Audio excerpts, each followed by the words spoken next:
Dear students, after a long time, we are meeting each other through this video. You know, now all of you got promoted to the third semester. In the third semester, you will have, as usual, 5 subjects. One of them is counseling psychology, fundamentals of counseling psychology. So, as a psychologist, people look to us for counseling skills. So, by the end of completing this course for you, you will be called counseling psychologist also, because we give fundamentals, but after that advanced course also is there. So, by the time you complete your MA, you have to focus on developing counseling skills. Okay, what is counseling and why counseling? What is the nature of counseling? What is the scope of counseling? What is history of counseling? What are the developments in counseling? When it is founded? Why it is founded? All these things we learn in the first unit, isn't it? That is quite natural. But before that, I would like to tell you a few things. The person who is going to counsel somebody else must be a matured person. We just cannot learn counseling skills and say we are counselors. Counselors means those who can psychologically help others by following some techniques. We have different types of counseling. Okay, why different types? Because different people, different scientists have developed different approaches to the problem. Any problem have different approaches, isn't it? The same manner, this is an approach. So, this approach is suitable to me. I will follow this approach. Like that, you can choose an approach. Before that, what you have to know? You have to know what are the available approaches in counseling psychology. Okay, now you want to become a counseling psychologist. That is true. But what is your age? Your age is so and so. Some from 22 to some 80 years. Up to there, our age limits will be there to help others. Suppose more than that also. But psychologists are if they take up the counseling subject, our mental maturity levels also must be it should be ready to accept the problem as a problem, and we have to look into the problem from outside, not by being in the problem. Okay, so like that we have to develop an approach towards that. We have to develop an outlook. So, you have to expose yourself to different types of problems faced by people. Who are the people? The child who is school-age going child, a student in school, or the person can be an adolescent or adult, old age person, like that. And the problems also can be family problems, educational problems, and personal adjustment problems, marital problems, if you take up industrial problems, it can be coping up with the environment. Everywhere there are problems. So everywhere psychologist is needed. Without psychologist, one cannot survive happily. The word happiness is very important. Why psychologists needed is they have developed techniques. It does not mean these are not psychologists are not the people without problems. They are also having problem. So they know how to approach their problems. They see problem as a problem, not as a person. Person has a problem, but person is not a problem. Understood? So here note this point.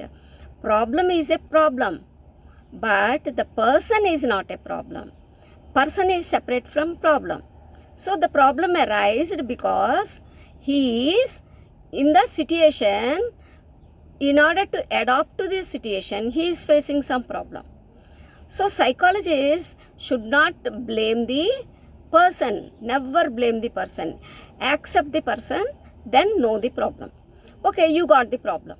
Okay, and you should never be biased. Why? Because the same problem must be faced by us also. And naturally, our experience speaks lot than anything. And we have solved that problem according to our strength, our skills, our experience and all, isn't it? But same things, your experience, your thought process will not be there into the other person. So any problem you face through your client or the counselee, you have to first understand the person who is facing the problem. You should know his age and also where he is facing problem, what is the problem, why problem, in which area the problem has arisen. All that you have to learn, isn't it? So the books give you limited knowledge. So initially, before studying this subject, what I advise is, when you travel anywhere or when you meet people, first you just listen to them. Start listening to them. Then you will understand the human nature. So the person who is the best psychologist, counseling psychologist, is the person who is self-actualized. So self-actualization is different from self-realization. Persons can be self-realized. Okay, self-actualization is different. It is different words, different terminology. So the person self-actualized will be like, he knows what is his goal, he knows what are his talents, he knows how best he can do something and all. But self-realized person knows how to make people happy, how to be happy himself, and with what attitude, if he is performing any job or anything, if he is cooking or cleaning the house or cleaning the office, whatever, wherever he is, he knows how to do that work, the idea behind that work. So he enjoys the work. It is not the matter what he is doing. How he is doing is important. So the person who wants to become a counseling psychologist must be not only self-actualized but also must be self-realized person. Okay, then only we can understand the nature of the individual and also what really gives them happiness. So with this introduction, I stop here. But in the first unit, you have different topics. You know by now that in our university, every subject has 4 units. Okay, and there will be 4 lessons in each unit. So in this first unit also, you have 4 lessons.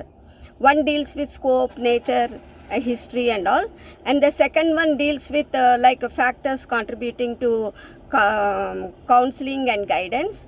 Okay, and the third one is goals and expectations of the counseling, and also psychological and social contribution to counseling subject.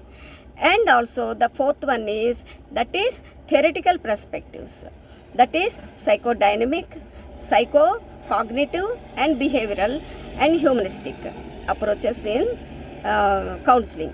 These are called theoretical perspectives. That means if you are doing counseling, there will be a theory behind that, who developed it, for what purpose he developed, and why, how it works. This is called the theoretical perspective. So all this will be there. Okay, so let us start our lessons from today onwards, because by this month end I will complete the whole syllabus recording. Videos will be sent to you, but don't think this is the end. This is only start of the subject. First I will give you the introduction part of all the units and all the lessons, so that you will know what is going to be there in this semester. Okay, if you have any doubts, you know my phone number, you know my name. I am Dr. Mani Ramana. like I'm faculty for you in Adikavan Annaya University, Department of Psychology, and my phone number is 955075341 You can call me and directly approach me for any help in future, okay? Because if you send messages, usually I get so many messages, I will not see. You call me, then immediately by seeing your missed call also, I will reply you, okay? So have very nice semester, learning semester, and all of you utilize the services and see that you develop as a best counseling psychologist. Thank you very much. Bye. See you.